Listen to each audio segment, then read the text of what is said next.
అందరూ వచ్చేసారా? ఇంకెవరన్నా రావాలా? కాఫీలు టిఫిన్లు అయినాయా? తృప్తిగా చేశాను సార్. కూల్ డ్రింక్లు ఏమైనా తాగుతారా? మీరు జర్నలిస్టులతో మాట్లాడిన ప్రతిసారి ఏదో వెటకారంగా మాట్లాడతారు. ఇది టూ మచ్ సార్. వెటకారం కాదు, సీరియస్. తిన్నామా పడుకున్నామా తెల్లరిందా, అందరూ ఇదే కాన్సెప్ట్ తో బతుకుతున్నారు. నిన్ను ఎవరెవరో కాల్చుకు చచ్చారు. ఏం జరిగిందో, ఎందుకు చచ్చారో కారణాలు ఇంకా మాకు తెలియవు. మీరేమో నిమ్మకు నిరేతని పోలీస్ డిపార్ట్మెంట్ అని రాసేసి వెళ్ళిపోతారు. కానీ ఇంత వైలెన్స్ జరగడం మంచిదంటారా? మంచిదే. పేపర్లో మంచి మంచి హెడింగ్లు పెట్టుకోవచ్చు, ఎక్కువ పేపర్లు అమ్ముకోవచ్చు. మీ టీవీలో ఈ నేరాలన్నిటి మీద మంచి మంచి ప్రోగ్రాంలు చేయొచ్చు. పసుపు పారాని ఆరక ముందే గొంతు తెగి పడ్డాన్నవ వధువు, కామందుడి కామానికి బలేనా 10 ఏళ్ల బాలిక బ్రేక్ తర్వాత చూడండి. ఎంతో ఆనందంగా ఇంట్రెస్టింగ్ గా చెప్తారు. ఎలా చంపొచ్చో వివరంగా షూట్ చేసి మరీ చూపిస్తారు. జనం కూడా చూస్తారు. టీఆర్పీ రేటింగ్స్ పెరుగుతాయి.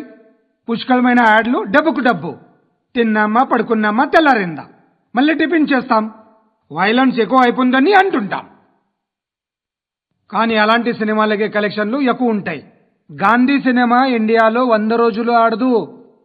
కడప కింగ్ అనేది 200 సెంటర్స్ 100 డేస్. అంటే మీరు వైలెన్స్ ఎంకరేజ్ చేస్తున్నారా? ఎవరు నువ్వు? ఉషోదయం పత్రిక సార్. లారీ ఢీ ముగ్గురి ఠా అని హెడింగ్ పెట్టింది నువ్వేనా? చచ్చి వాళ్ళ కుటుంబం అంతా ఎడుస్తుంటే నీకు ప్రాస్ కావాలా? ఎవడి ప్రెజెంటేషన్ వాడిది. సారీ, నేను మాట్లాడుతుంటే ఇలాగే ఉంటుంది. న్యూస్ రాసుకోండి. ఆ హెయిర్ బ్యాండ్ చూపించండి. ఇందులో బ్లూ కలర్ ఉందా? రేపు వస్తాయండి. సరే రేపు వస్తాయి. శృతి శృతి శృతి, ఓ చూసావా నీకోసం ఎంత పరిగెట్టుకుంటూ వచ్చాను. ఆయాసం వస్తుంది. Shruti, how is my dress? చాలా బాగుంది. నీకు నచ్చకపోతే ఇప్పేస్తాను. Yeah yeah yeah, it's good. Thank it's you. Good, very good. Come this side. Come come. అబ్బా, నాకు తెలుసు. ఒక్క నిమిషం. శృతి, ఈ టొమాటోలు ఎంత బాబు? ఎందుకు శృతి? సికింద్రాబాద్ వెళ్ళి చికెన్ తెచ్చుకుందాం పదా. Come with me. అయ్యో ప్లీజ్ ప్లీజ్ నా మాట విను. చేతి Please, శృతి. వదలండి. ఆటోలో వెళ్దాం. చేపలు, రొయ్యలు, నాకు పీతలు వద్దు. ఏమి ఇవ- కావాల్సి చా- పెడతాను శృతి. Please Shruti, hi. రావా? ఈడు నీకేమవుతాడో తెలీదు, నాకు మాత్రం నచ్చల. నీకు నచ్చాల్సిన అవసరం లేదురా. ముందు నువ్వెవరో చెప్పు. ఏం అనుకోకే.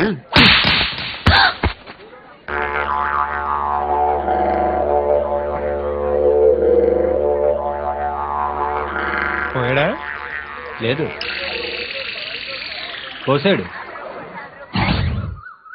2 ఏళ్ల క్రితం నాన్నగారు యాక్సిడెంట్లో చనిపోయారు. అప్పటి నుండి నేనే ఉద్యోగం చేయాల్సి వస్తుంది.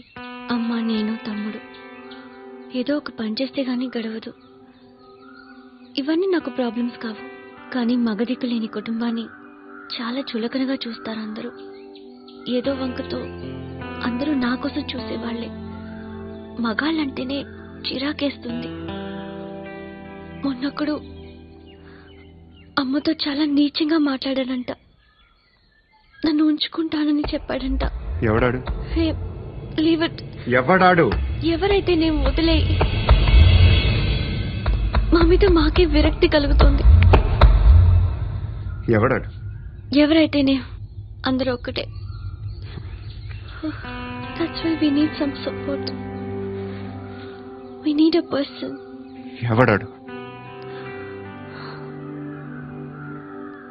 ఎవడాడు?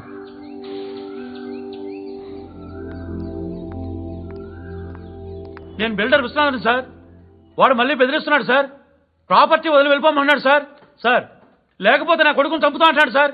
ఎక్కడున్నావు నువ్వు? రండి సార్, రండి. ఎంత అడుగుతున్నాడు వాడు? 50 లక్షలు అడుగుతున్నాడు సార్. సత్యనా, ఆంతో మీటింగ్ ఏందన్నా? అరే ఆజావ్ భాయ్, ఇద్దరు సామనే బయటకే సాల్వ్ కరెంగే. ఈ సెటిల్మెంట్ లో మావాడికి ఎంత ఇస్తావు చెప్పు. సార్ నాకు వచ్చు సార్. నాకు అమలాపురంలో ఎంజాయ్ చేయి సార్. నేను వస్తాను. వచ్చు సార్ నాకు. అన్నా నమస్తే.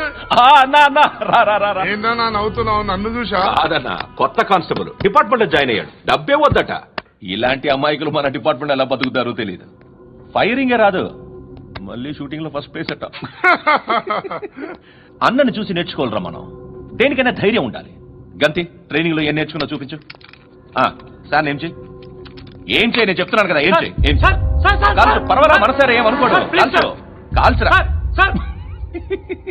సరే సరే అడు తిరుగు అన్నకేం చేయి లాక్ రిలీజ్ చేయి కాల్చో కాల్చో నేను చెప్తున్నాను కదా కాల్చో ధైర్యంగా కాల్చో తలకి పెట్టు కాల్చో కాల్చో ఇలా నొక్కడమే ఏంట్రా అలా చంపేశావు ఎంత సింపుల్ గా చంపేశావు చూసావా ఎవడూ నిన్ను అడగడు కానీ ఏం జరిగిందని నన్ను అడుగుతారు దానికి నేను ఒక స్టోరీ చెప్పాలి కదా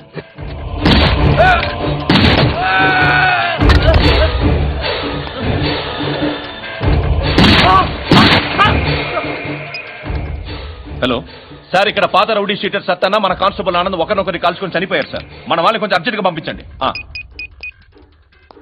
అరే ఏంది పోయేది చిన్న సెటిల్మెంట్ గొడవల్లో మా కానిస్టేబుల్ సత్తన్నని కాల్చుంటూ సత్తన్న మా కానిస్టేబుల్ని కాల్చుంటూ మధ్యలో నేను ఇరుక్కుపోతున్నాను నీకోసమే ఇదంతా చేశాను సార్ ఆ 50 లక్షలు మీరే తీసుకోండి సార్. వద్దొద్దు నాకు డబ్బొద్దు కానీ నా పెళ్ళాం ఇందులో ఒక షాప్ కావాలని అడిగింది దాని వాల్యూ 1.5 crore సార్. ఏ విశ్వనాథ ఈ ఎన్కౌంటర్ లో నువ్వు పోలేదు సంతోషించు పద్మావతి ఆ పేరు మీద రిజిస్ట్రేషన్ చేయించు PAD MA WATI పదో నా ఫ్రెండ్ మన మ్యారేజ్ యానివర్సరీకి ఒక గిఫ్ట్ ఇస్తానంటున్నాడు